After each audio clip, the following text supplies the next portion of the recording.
You have unlimited things to watch. New releases, award winners, shows everyone keeps telling you to start, and somehow you're watching the same thing again. Same scenes, same lines, same ending you already know. And when someone walks in and sees it, there's that look, like you've run out of taste, like you're doing something slightly wrong. But here's the part no one tells you. Rewatching isn't you being stuck, it's a signal. And in a lot of cases, it means your brain isn't chasing what's new, it's choosing what actually works. We live in a world that rewards whatever is next, not what stays.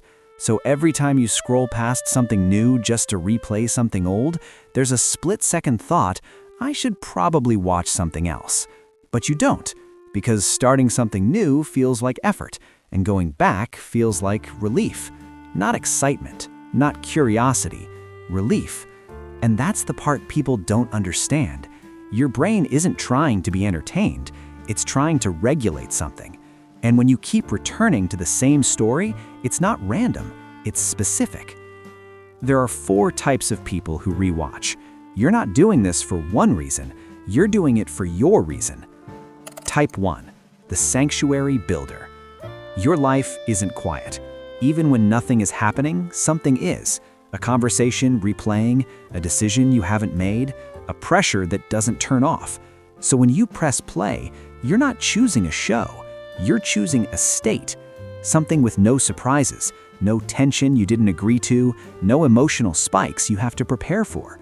Psychology calls this a need for predictable environments, but what it really is the only place your nervous system finally stands down. For you, rewatching isn't about liking something, it's about having one place where nothing can reach you. Type 2, the mental minimalist. By the end of the day, your brain is done negotiating. Too many decisions, too many inputs, too many switches. And here's what most people don't realize.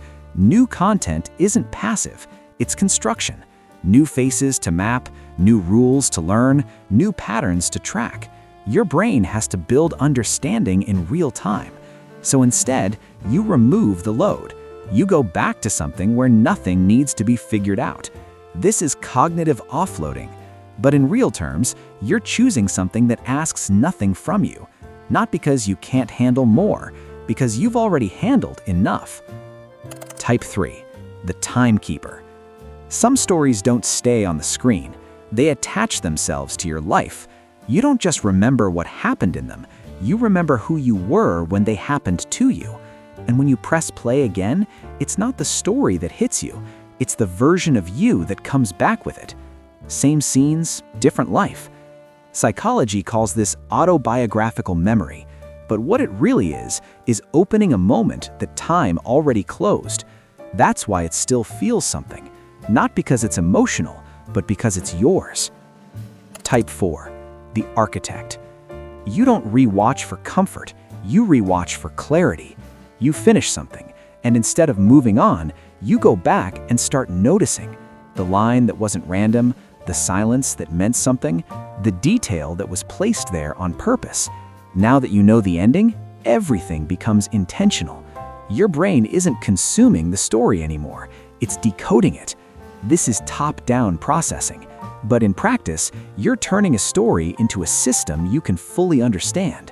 For you, rewatching isn't repetition, it's discovery with context.